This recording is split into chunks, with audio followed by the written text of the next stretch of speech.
Good morning. It's Monday, February 2nd, Groundhog Day. Thank you for tuning in to DeProgram with Ted Rall and John Kiriakou.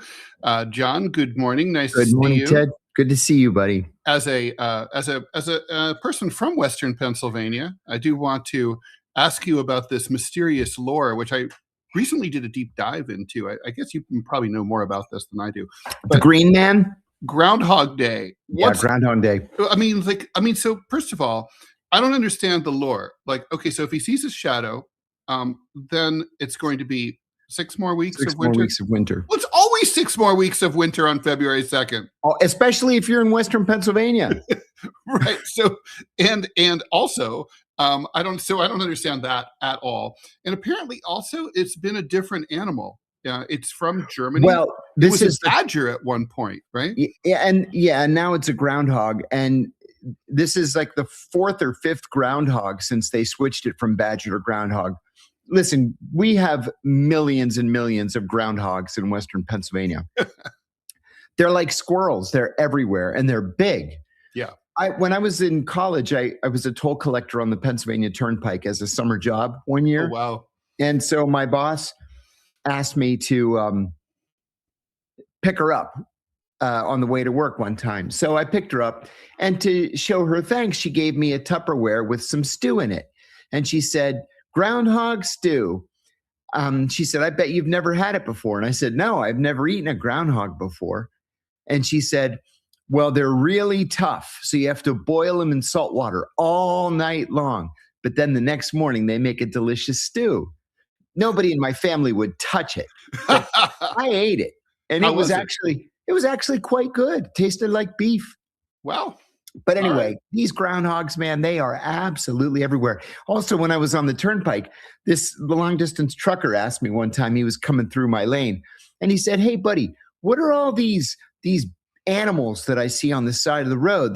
They're like what did he call it? Like a big muskrat." I said, "Oh, those are groundhogs." I said, "Man, they're everywhere, and they make big holes. They ruin your yard." Yeah, they're everywhere. Although I had one in my old house in the Hamptons, living under my tool shed, and it was causing the wood floor to collapse. And my handy guy's like, "Oh, I can get rid of that for you." And my inner little boy was like, "I'm like, what would you mean? How would you get rid of it?" He's like, "Oh, we gas it." Yeah. And I'm like, "You want to fucking Buchenwald my fucking backyard?" I'm like, "No, thank you." Like, part of why I like living in the country is like, I like living with these wonderful animals. He rolled his eye. Pussy. Yes. Isn't that awful? It is. Although I definitely have a different view of deer now that, I've gotten to know them. It's kind of like, if people kill them, that's fine with me. We have more deer, many, many more deer now than we had at the time of the Revolutionary War. Well, that's because we have no wolves, right? That's right. We need to reintroduce the wolves. Are gone. Yeah, the wolves are gone, and most people don't hunt for deer. I used to joke that, like, reintroducing wolves to the Hamptons would keep the summer vacation spicy. You can say that again. Speaking of Pennsylvania, John, and then we're going to get into the news of the day, which includes, but is not limited to, this spike of Democratic fundraising. They're raking in the cash. We got to talk about this memorial arch in DC.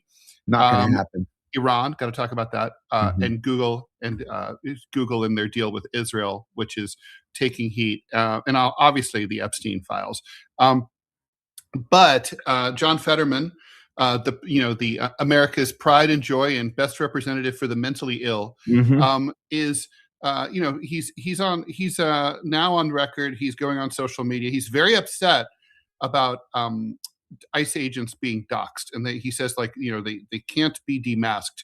John, I got a question. I mean, if you're a law enforcement officer from any other agency, FBI, local police, state police, you're identified. You could be doxxed, right? When the FBI approaches you, they hand you their card.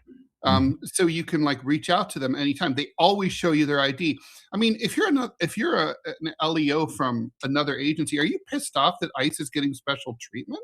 I sure would be. And then there's the sure would question, be. and then there's the constitutional question. I wish we need to get like Ron Kuby or someone like that on to answer some of these questions sometimes.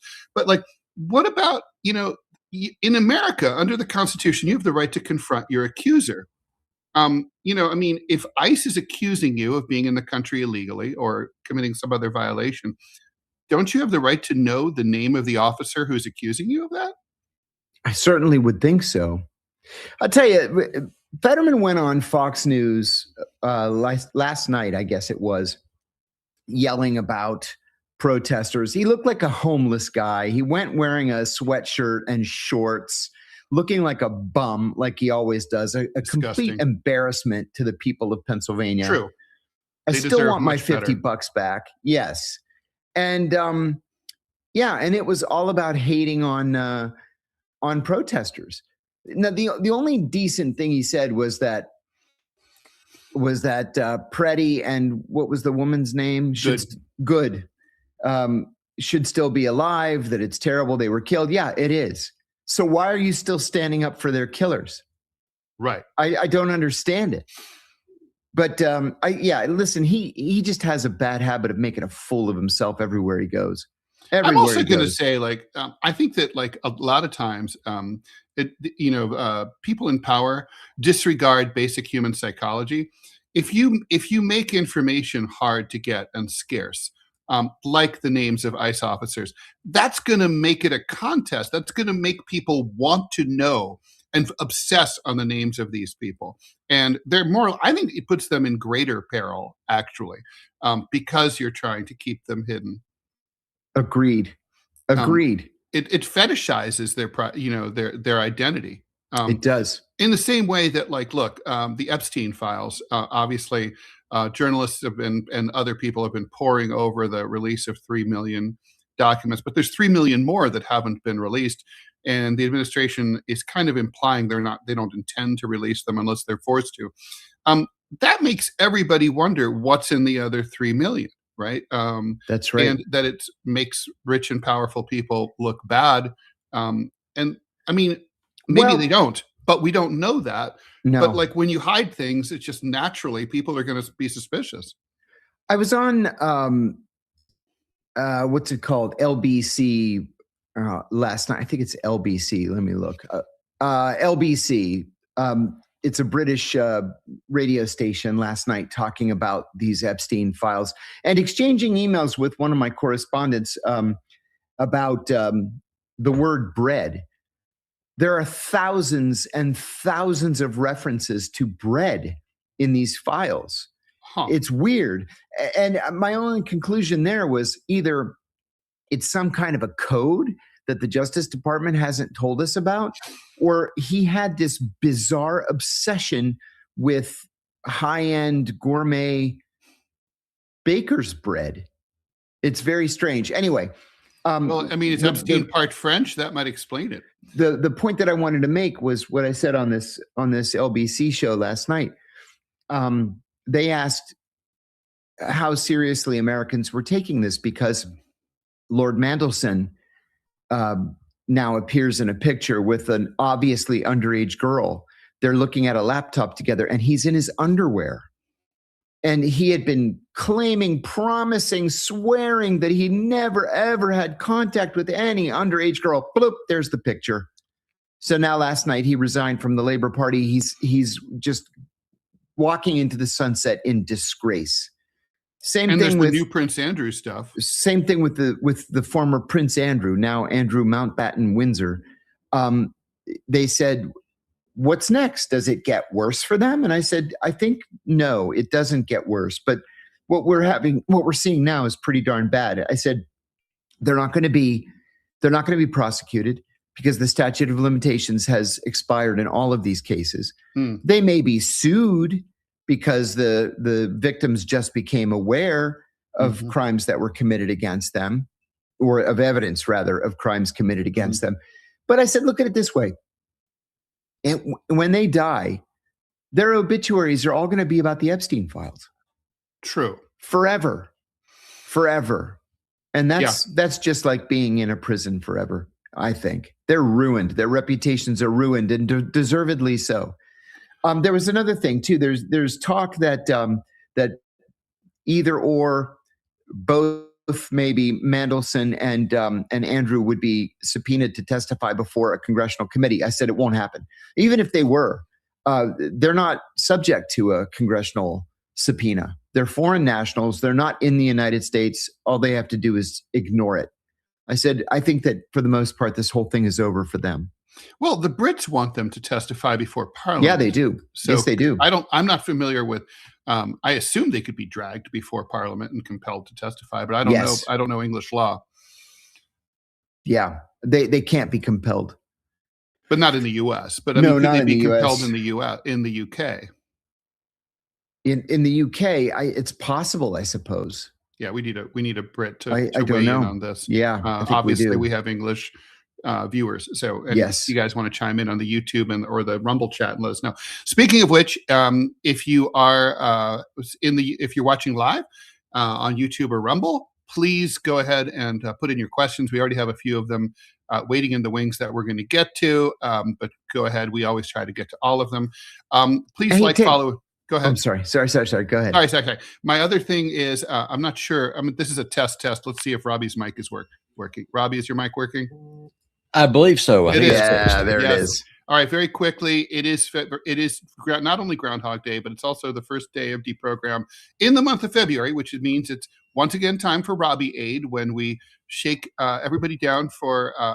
We're trying to get to $1,000 on Robbie's GoFundMe every month. You guys have been great. You guys have been doing it every month. So we really desperately need Robbie to stay on as our producer. John and I each kick in $500 each month to Robbie, and Robbie makes do between this and other gigs and your $1,000. He's able to hopefully make ends meet. So please go to GoFundMe and search for DeProgram Robbie. I put the full URL up on the screen, GoFundMe.com/F/DeProgram Robbie. Robbie, if you want to add anything to that, go ahead. No, just I appreciate all the support that the folks have been giving me. I mean, even people who don't agree with me politically, which is the vast majority of you. Not surprising considering where I am. Helping Robbie is helping John and I too. Don't forget that. It is very much. And lastly, come on over to Rumble. Rumble pays John and Ted significantly better than YouTube. I will drop the link. And I mean, significantly better. For every nickel that YouTube pays, Rumble pays them like 94 cents. And if you're doing the exact same things, come on over. The weather's fine. And viewership is going great. And we really appreciate your donations. And definitely, I would say that I'm breathing a sigh of relief finally that the show is viable. It's not. We're not living like kings here. We're not Joe Rogan, but or Seth Rogen or any other Rogan. But it's definitely things are moving well in the right direction.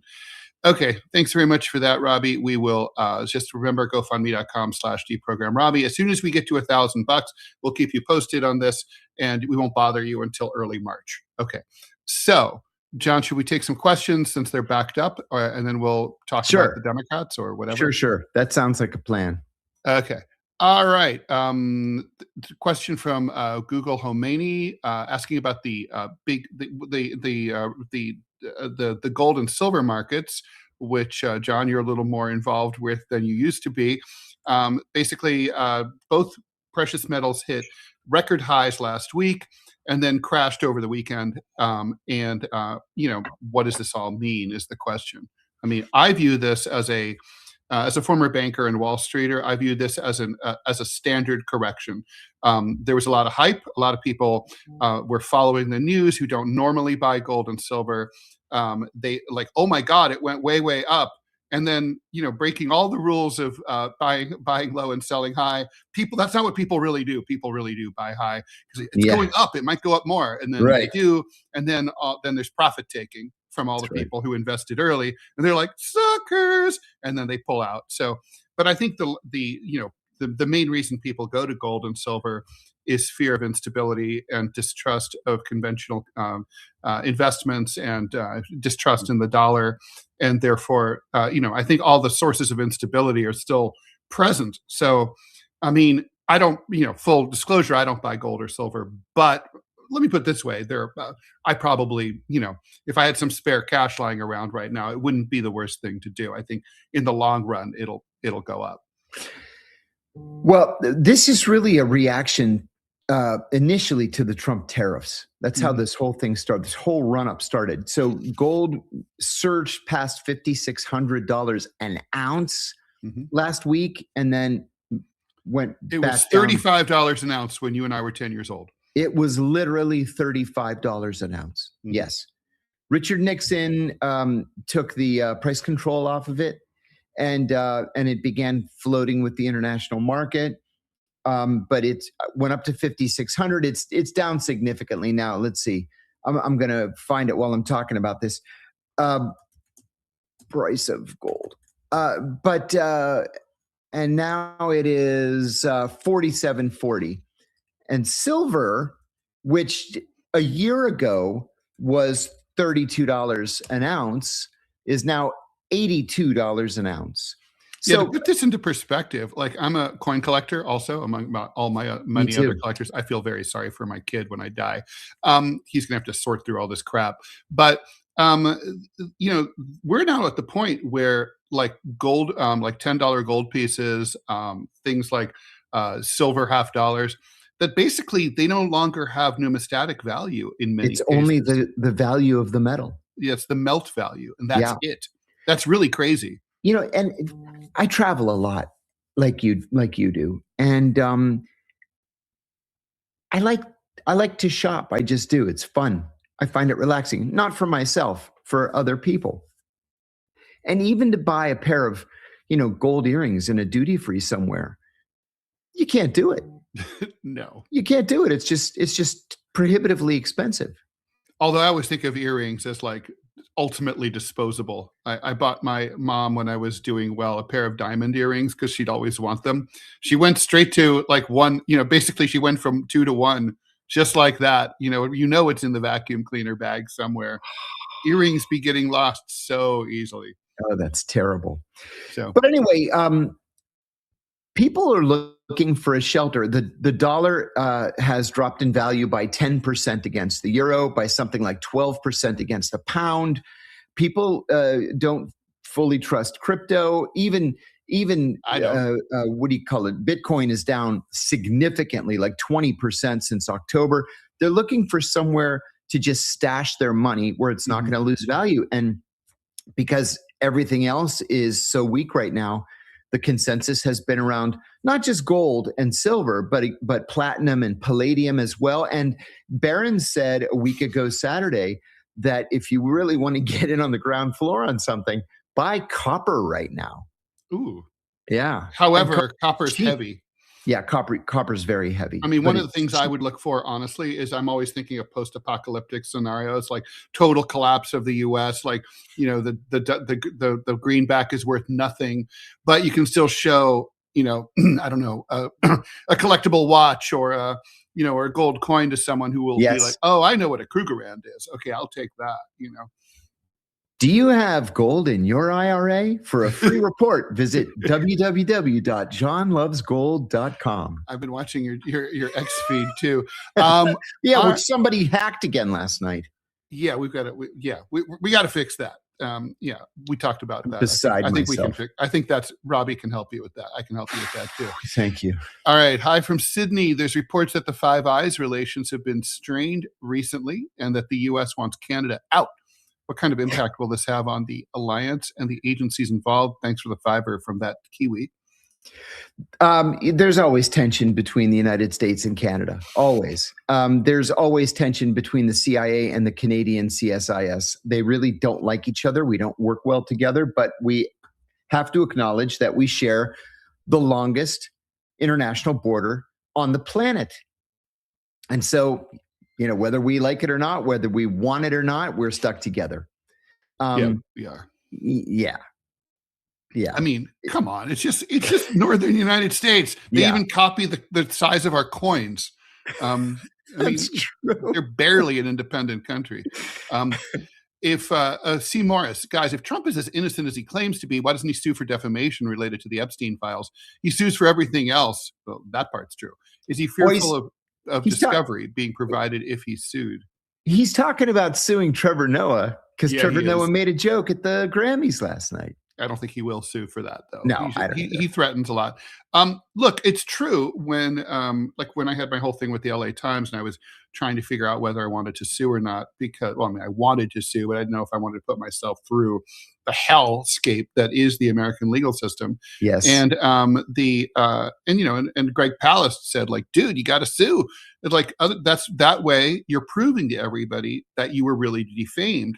Otherwise, you're like, people are going to think like, they told the truth. And I was like, he was totally right. It's like, you have to expose yourself like if you lied, it's going to come out in discovery for sure. Oh yeah, it is. So, I think it's a valid question. Honestly, I don't think the president is guilty when it comes to all that. I really don't. I don't either. It could be proven wrong. It would have come out. I think I could be proven wrong, but I'd be shocked. No, I think you're right. I'll tell you one thing that I really hate. It's his thing either. No, I don't think it's his thing. I don't think so. I'll tell you one thing that I hate. I've got a lot of friends from high school, mostly, who are very active on Facebook, and they're publishing stuff like a picture of Trump with an 11-year-old, and he AI. Yeah, it's all AI. It's all bullshit. It's all a lie. Yeah, there's Mamdani, like little Mamdani in with Epstein and on AI. Ridiculous. And like just ridiculous. It's like it's like everyone knew Epstein. Clovis was hanging out with Epstein. Everybody's hanging. Exactly. But it's like, I do think that. But if you can't win your argument on the merits, then just walk away. Right. No, I do think so. I can see, on the other hand, I could see the advantage of Trump filing this lawsuit, filing a suit.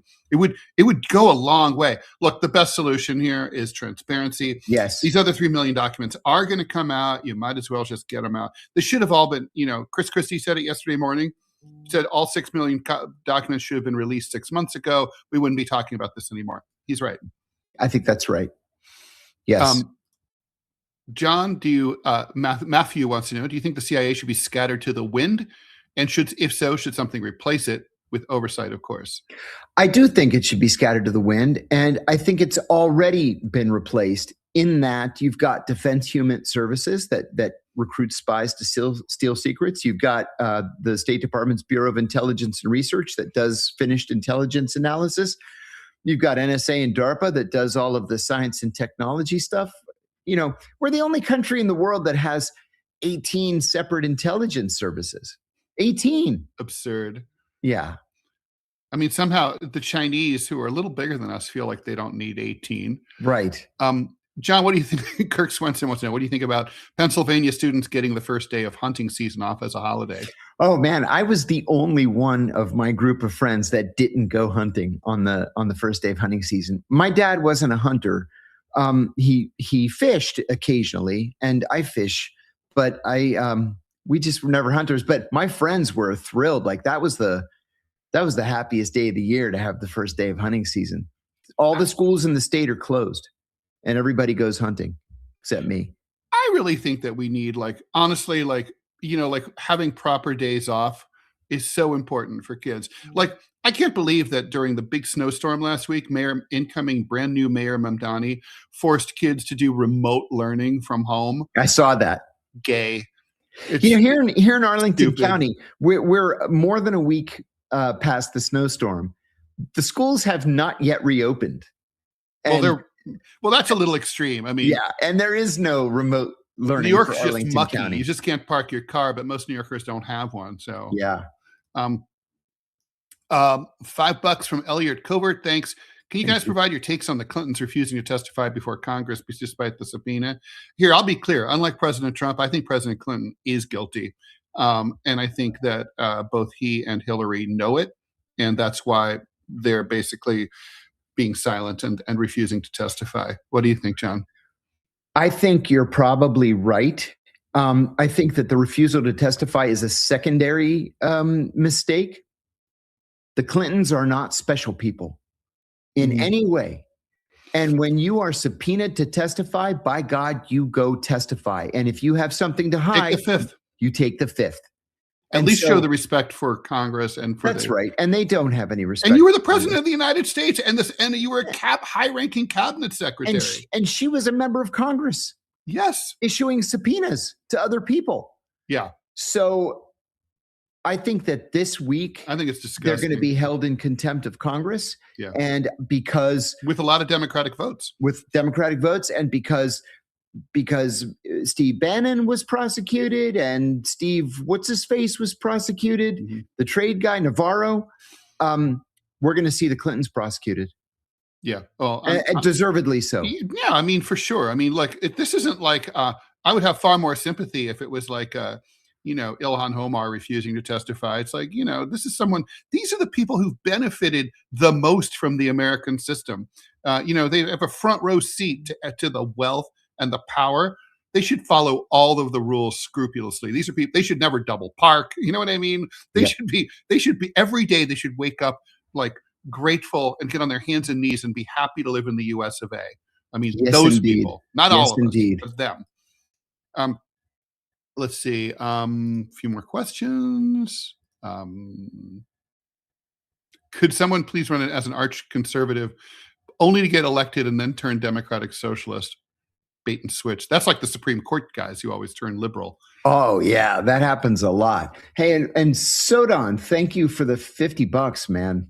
Yeah, thank you very much. And let's answer that question. And I can't access his question right now. It says, good morning, guys. As I sip on my morning screwdriver after work, I'm asking myself, where's the humanity in our government? The Cuban people are suffering. And now we're trying to box them in. I mean, shame on our government. We must be better. We are better than that. Well, we're not better than that because we're not. We're not. And it's like, and the thing is, the American people don't even know, much less care. If they did know, they wouldn't care. Katie Catastrophe as a Minnesotan, I hate that they're all saying that we're paid agitators and must be backed by big money. Like, no, we're simply a community coming together. As someone who's been active in leftist causes for many, many years, let me just say the whole paid agitator thing is bullshit, and someone should file a lawsuit against the people who claim that. I mean, literally, when you go on social media, the claim is because they see signs being passed out to protesters. Yeah, let me just tell you how that works. There are left-wing groups like the DSA who print up a bunch of signs. They spend like $1 or $2 grand. They usually get it at a union print shop after hours. Then they pull up to the protest and they hand out the signs to people. It helps promote their organization because the name of the organization is printed on the bottom of the sign. Yep. This is not George Soros money. It's the groups whose names are on the signs. That's all. And nobody's getting any payment. No one's getting Zelled. No one's getting Venmo'd. Unfortunately, I'd have no problem with it if it was true. It's just not true. There's no advertising on Craigslist for crisis actors. No. I mean, again, it would be fine. It just isn't true. No, it's just not true. Okay. Pink Lady Apple. Great show, guys. John, I love your content, especially Dead Drop. Do you read fiction? Who's your favorite fiction writer and book? Well, it's going to sound kind of corny, but I have read every book that Stephen King has ever written. I love Stephen King. Even his one nonfiction piece on writing. Oh my God. I marked it up in the margins and absolutely fantastic. If you have any thoughts about writing a book, you want to read Stephen King's On Writing. Agreed. Yeah, no, it's absolutely essential. I don't read a lot of fiction, so I'm just going to That's the only fiction that I read. I'm a big nonfiction person, and I'm going back to rereading the second part of the trilogy about Hitler being in power. And I think I showed it on the show the other day. It's just because I honestly think we are now. There's some parallels that I want to like investigate exactly how things went down in Germany in the 30s. Yeah. John from HP, a couple questions. For operations, does the CIA look for specific physical traits that are more or less sought after? Physical traits. No, not really. I mean, you've got to be in decent. Is there a physical? Only sort of the most rudimentary. The only reason that they have a physical is if you're morbidly obese, you can't get medical clearance to travel abroad. I see. But that's pretty much it. Yeah. I applied for the Naval Academy, and man, the physical was 2 full days. I bet it's worse now at Wright-Patterson Air Force Base. My favorite was the sensory deprivation chamber that they put you in for like an hour. Yeah. And basically, they just want to see if you'll freak out being in a dark place without any noise whatsoever. For me, it was a golden opportunity for a nap. And I guess that's what they look for. I had 2 colleagues who, got on a plane to go out to the theater, one to Afghanistan, one to Pakistan. Colleagues, close colleagues, where we were friends and we hung out together and stuff. One had a blood clot on the plane and died on the plane. Fuck. And the other died in Kabul airport just as he got off the plane. Oh my God. Heart attack. Yeah. Having been to Kabul airport, I don't want to die there. It's not the place where you want to have a medical emergency. No, sir. No, certainly not. Yeah. Handsome libertarian, question for both of us. With him gaining public and national popularity with the Epstein files release, do you think there's any shot of Thomas Massie making a 2028 run for president? Absolutely not. No. And my reason is, first of all, I don't even think there's no chance he could get the Republican nomination. Not a chance. You could see like in a different country, like a unity ticket with like a far, combined with a far lefty, like like a populist left, populist right, combo ticket. Like they could pull that off in a place like France. Yes. They're not going to do that. In the US, it just doesn't work. So you can't get the Republican nomination. No. And then if he somehow magically got the Republican nomination, there's no way to win in the general because every Democrat's just going to be like Thomas Massie. He was a right-wing Republican. He was a right-wing Republican. He was a right-wing. That's it. No one can get past that. The only people who know that he's different are Republicans. That's it. I have deep respect for Thomas Massie. Deep respect. And he is as honest as the day is long. But that's one of the reasons that that he's not going to go anywhere besides his, congressional district in Kentucky. Quick question. Okay, we can maybe pop Robbie on for this one. Guantanamo Goblin. Have we heard Robbie's take on government thugs gunning down a U.S. citizen who was legally carrying? We have heard it, but sure. Hey, we can hear it for those who have missed it, Robbie. And then you can tell us if we have an ad or not. No, I think it's repugnant. I support what ICE is doing. We need to have mass deportations. That's my default position. That being said, that we do have a right to carry arms. We do have a Fourth Amendment. No police force should ever be able to just go into someone's house without a warrant. Right. What's the point of deporting people to try and rescue the working class and become a dictatorship while you're doing it? What have you gained? Good. That's right. Well, I've got you here, Robbie, and you are a resident, nativist. What do you think about, first of all, the Democrats have about 12 days now to shake out some concessions from Trump over ICE. John Fetterman said, and he's basically a Republican. John Fetterman basically says, and the administration says they will not agree to demasking. Seems to me like right there the whole deal falls apart, right? And like I was saying to John at the beginning of the show, I do not understand at all what is the legal or the logical justification for this one law enforcement agency. Yeah, to not all be by masked. Themselves. Yeah, why them? Why not all? And by the way, we're not entitled to not. There's no anti-doxing law that protects the three of us. No. So how come, why? They're special little snowflakes? Of course they are. Did you get the memo? Trump said that they can do no wrong and that laws do not apply to them and they can do whatever it is they want. I don't know. It's the whole militarization of the police force. And that's what I said before. Soldiers are not good cops. They have two fundamentally different jobs. That's the issue. And even soldiers have dog tags, Yeah, but they're up under they're up under the uniforms, right? Yeah. I guess the point I'm trying to make is that I am not willing to sacrifice our civil liberties on the altar of fixing the country. If the American people are that suicidal, if we have decided corporately we're just going to destroy the nation, then I guess we can do that. That being said, if I had to choose between that and a police state, I would just let the thing fall apart and that is the correct answer. And to be clear here, John and I both favor controlled borders, right? I mean, we want to know who's coming in and out of the United States, like any country does. Also, what do you think about this Texas gulag, where this giant ICE facility? As the Nazis found out, you put a lot of people in squalid conditions into one place from different places, you're going to get disease outbreaks. And now they've got a measles outbreak in this place where that 5-year-old was held. That's and he right. may have been exposed before he was released.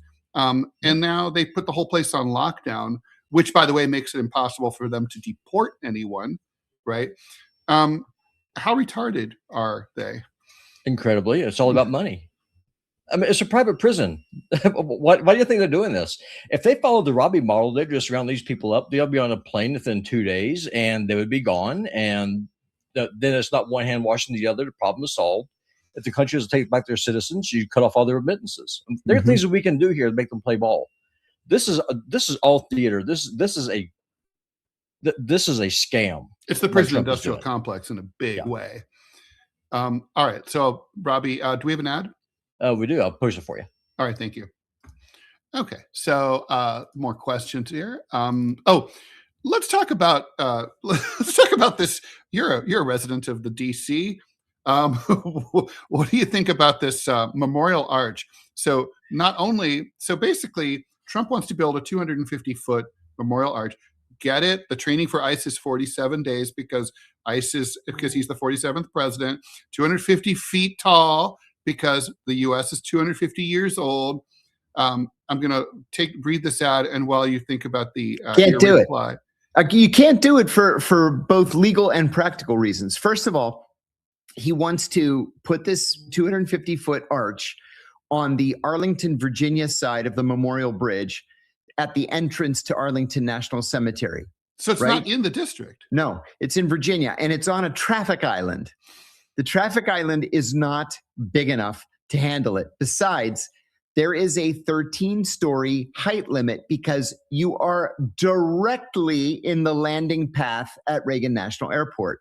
Well, there's never been any problems with things bumping into each other at Reagan National Airport. This will not make it past the drawing that we saw in the Washington Post yesterday. It's not going to happen. Where would the money come from? Private donations? Who knows? It's not going to happen. And then my big question is, well, my major objection, I actually don't think there's a problem with putting up monuments. I mean, it's it's fine. Capital. You want to put up a monument. But my beef is, here you are copying a 2,000-year-old design style.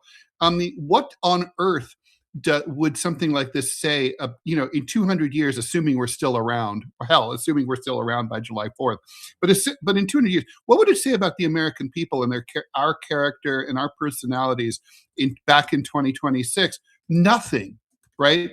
I would want, architecturally and design-wise, something that spoke to the future, like a time capsule, and said something about what we were like. Yeah. Right. And this doesn't. It's cheesy, the Arc de Triomphe, right? That was Napoleon, right? I mean, who put that up? So stupid. All right. Still haven't tried 1775 coffee. Now's your shot. The 1775 starter kit just dropped, only 1,000 units. You're getting the bold dark roast that hits hard, the smooth mushroom roast, and the vitality mushroom coffee for clean energy and laser focus. No crash, all single origin, small batch, toxin free, and mold free. Plus, you're also getting a gold spoon clip because freedom isn't scooped with plastic. A frother strong enough to stir up your coffee and your mother-in-law's opinions, and a black 1775 tumbler. $170 worth of coffee and gear, yours for $99. This is for the ones who've been watching 1775 blow up on Rumble, wondering if it's actually worth it. Spoiler, it is. Go to 1775coffee.com/studio and grab your starter kit before they're gone. Bold beans, clean fuel, and a morning routine that stands for something just like Rumble does. Okay. So Memorial Arch, not going to happen. This would also be his excuse to shut down the Kennedy Trump Center. Right. So is that like a distraction, like because so many people are dropping out, like not refusing to do stuff at the Kennedy Center, that pretty much after a while he'll only have like Hank Williams Jr. I think so. That. Yeah, I think it's embarrassing to him that literally everybody's walking out of the Kennedy Center. And so, listen, it actually is in need of some renovation. And so, might as well kill two birds with one stone, renovate it, close it for 2 years so that it can't be used against you and won't embarrass you. And you sort of get away with things that way. John Hurth is asking, what's our biggest problem with the Democratic Party, and do you see them ever turning the corner? I do not see them turning the corner. I think that the problem with the Democratic Party is that it really is the smoke-filled backroom Politico party. Just one issue being the most important to me is this issue of superdelegates. The Democratic Party, the DNC, was so angry that George McGovern, as an outsider, won the 1972 nomination that they vowed never to let that happen ever again. And so they instituted this policy of having superdelegates. So it doesn't make any difference who you vote for or what candidate wins what state. The DNC decides in the end who the nominee is going to be. And they squished popular, more likely to have won every 4 years, liberal and progressive insurgents every single time, right? That's right. Ted Kennedy in 1980. That's right. Jesse Jackson in 1988. Howard Dean. The list goes on. Bernie Sanders. Well, of course. Yeah. Not once, but twice. I mean, and I'll never forget those New York Times, headlines like, how will the Democrats stop Bernie Sanders? Why would you want to stop the guy who's like captured the imagination of your party's base and who threatens to peel away your opposing party? They would rather, the problem with the Democrats is they would rather lose as corporate neocon conservatives than win as a progressive party that cares about the American people. That's right. That's right. They don't. They're very much part of the uniparty. Yeah. Very, very much. Let's see here. John Kelly wants to know, do you know anything about James Acuna? The investor? I know that he's very big in gold and silver. He's sort of out there giving a lot of talks, a lot of interviews, and by all accounts, he's highly respected. I've not met him. I don't really follow him, to tell you the truth. I don't know anything about him. Hey, you, thanks for the $10 on YouTube. A lot of these new ICE agents are cop rejects. True. Yeah. They're the type of person who wants to have power over others and enjoy when it gets physical. That's absolutely true. I know of a situation like this firsthand. I've always said that people should, who want a job like that, shouldn't be allowed to have it. Amen. They should be drafted. The more I watch, Soden, thanks for the 1999. The more I watch House of Cards, the more I realize how nasty and ruthless the people running our government can really get. Guys, what are your favorite characters on House of Cards? And I have to admit, I really did enjoy that show. I did too. That show was about the Clintons, period. 1,000,000%. I liked the guy, the bald political operative guy. Oh God, what was his name? But he has this very quiet mien. He's an addict. He's like, oh my God. And he's like fucked up and like basically just sacrifices everything for this horrible couple.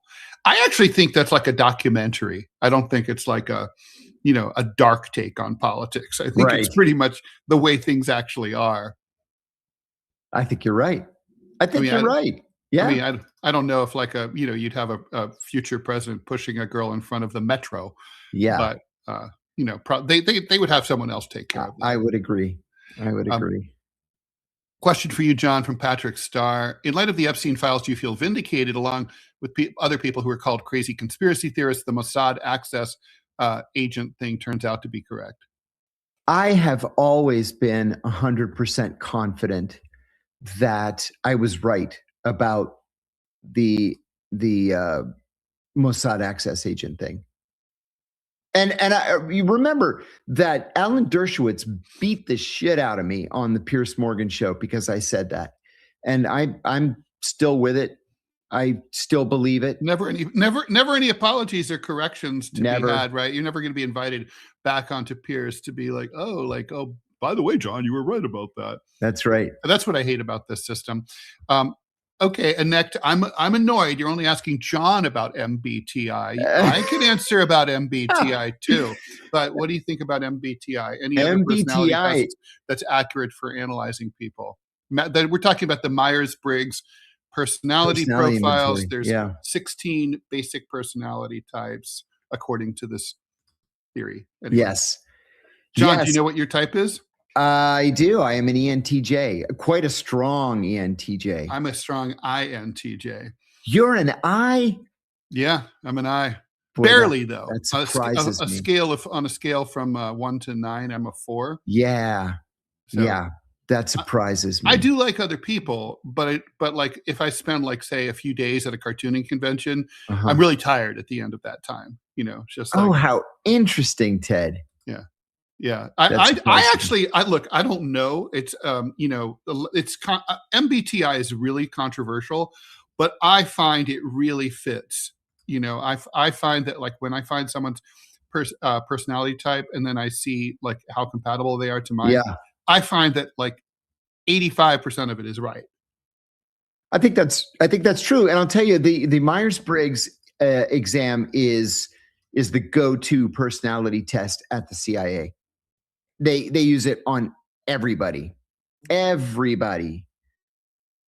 Okay, so I'm being asked here by John Marjorie and Kitty Catastrophe. They're calling me out. Why don't I think Trump is guilty of the Epstein stuff? I'll tell you why. Because sex isn't Trump's thing, not that kind of thing. I know he likes to have sex. That's established. But power and fame and notoriety is what he really craves and cares about. Obviously, money too, but he's not a sex addict. He's not the kind of guy who's going. And also, there's not really any evidence that he has a fondness for underage women, or I should say, girls. Now, like I said, I could well be wrong. This is purely speculative, obviously. Yep. But my instinct tells me that everybody's got secrets, everybody's got dark urges, but I think among whatever dark urges Donald Trump has is not having sex with women under the age of 18. That's all. Yeah. And there's no evidence at all to support that the idea that he does. I think that's right. Listen, there are a million things that we can criticize Donald Trump on if we want to. Sure. There's no reason to make stuff up. No, exactly. I mean, look, I despise the way he's handling the immigration stuff.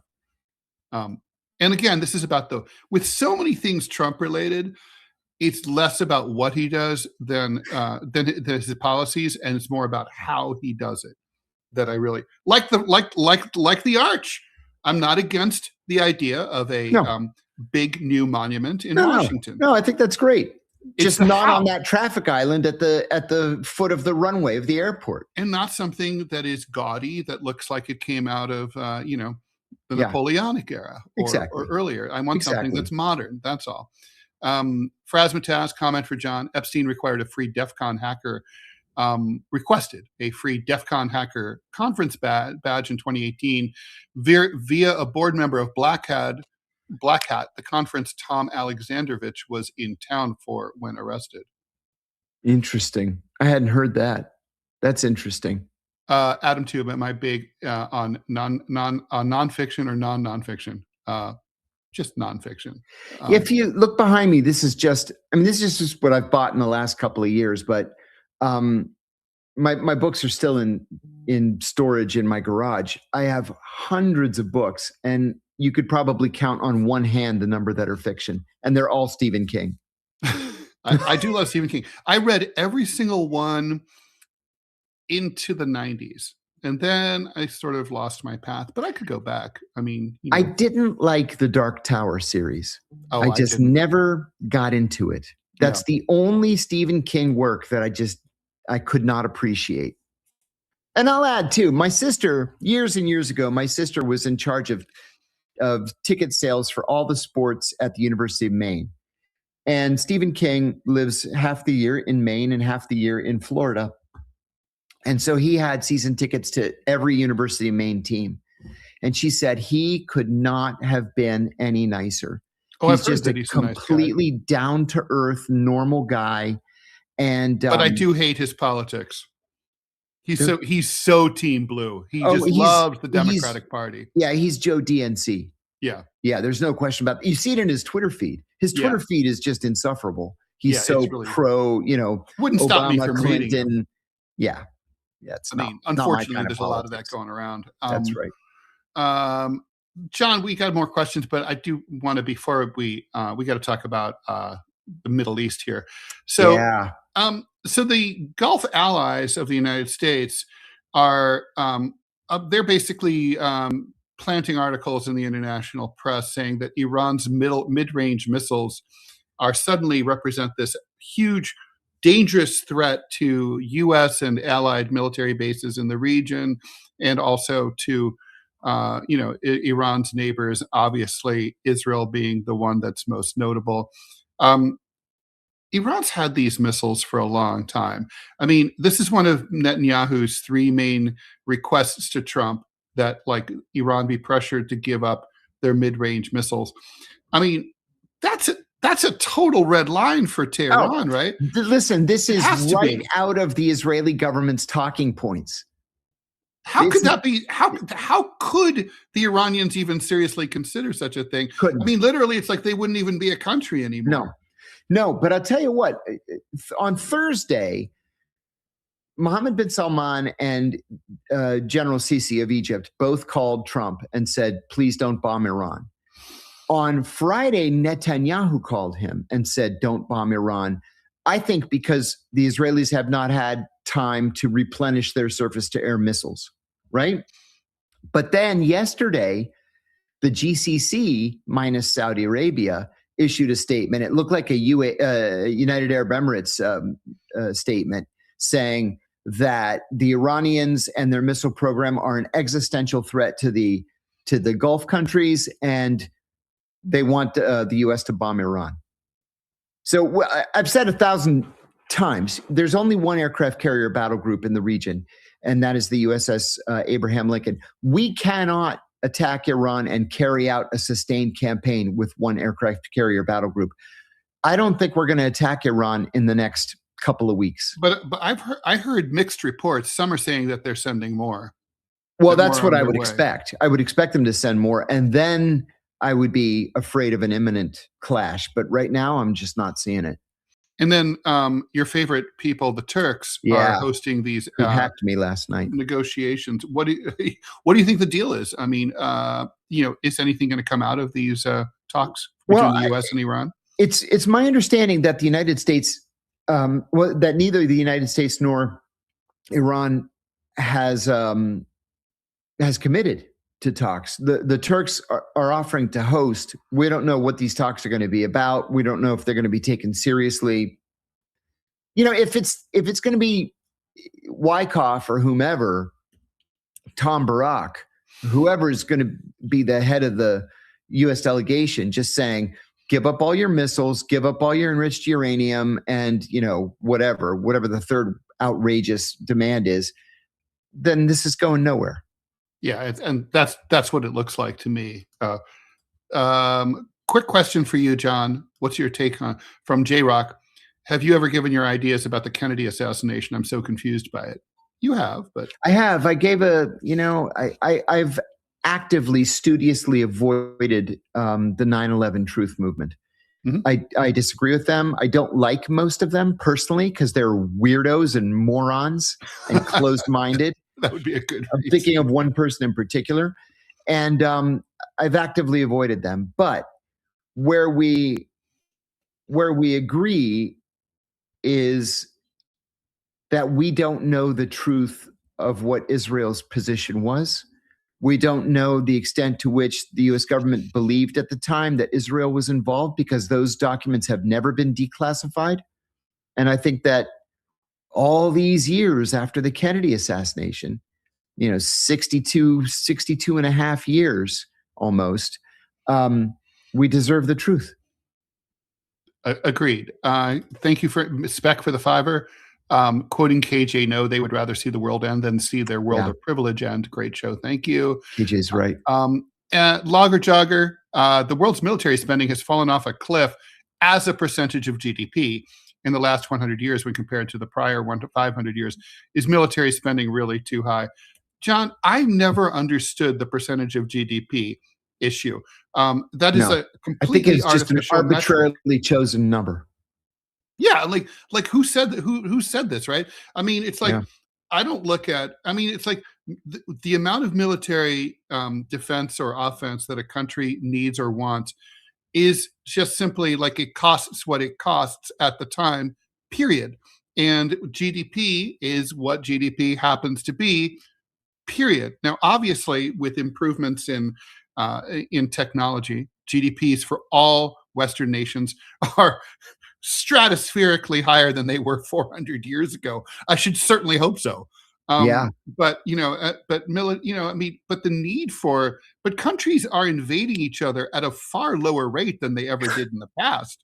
You can say that again. I mean, so the need for defense is much, much lower. So I guess as a percentage of GDP, or maybe as a percentage of the average number of asteroids circling the sun or whatever. I mean, but it's a bullshit number. It's made up. But overall defense spending is never been higher. Yes, I agree. I agree. And so finally, John, your thoughts as we get ready to wrap up here. Google had announced a rule that it would not hand over any AI technology to any entity that was using it to build a surveillance state or to use it for oppressive political reasons. And then turned around and struck a deal with an Israeli company to use AI for facial recognition and for identifying targets for drone strikes and collection of drone information. Needless to say, Google employees who are progressive leaning, there's a subset of them, have been angry about this. Some have even been fired over protesting on the Google campus about it. So what do you make of that? I mean, basically big corporations just going to do what big corporations going to do, or do you think they just sort of, one hand it's such a big company, the left hand didn't know what the right hand was doing? Oh no, I think the two hands know what the other's doing. Yeah, I think they just figured, fuck it, we'll just get away with it. Yeah, I believe that. Yes. I mean, obviously, it's impossible to boycott Google. Yeah, it's impossible. They have a stranglehold on us.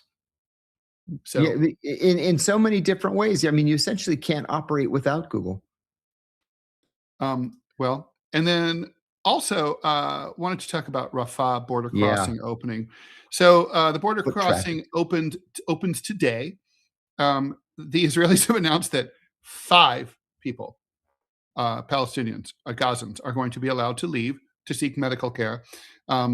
It does not apply to anyone who's not seeking medical care, and they're not promising that anybody who leaves will be allowed to return. How meaningless is this? Totally, utterly, completely meaningless. So they're still trapped. They're still in a giant open air concentration camp, but now with rotting bodies. Yes.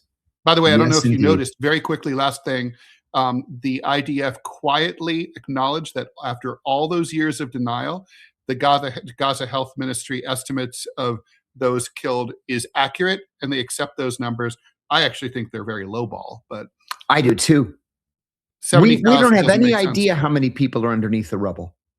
I'm guessing, honestly, it's arithmetic, John. The pre-war estimate of population was 2.2 million. Now it's 1.8. 400,000 people be gone. There it is. Okay, so thanks very much, John. Thanks, everyone, for watching us. Please contribute to Robbie Aid. Go to DeProgram. Search for DeProgram Robbie on GoFundMe. Appreciate it. Then we won't have to bug you until next month. Please stay tuned for the TMI show with me and Manila Chan. John and I will be back tomorrow, Tuesday at 9 a.m. Eastern Time. Thanks, everyone, and take care.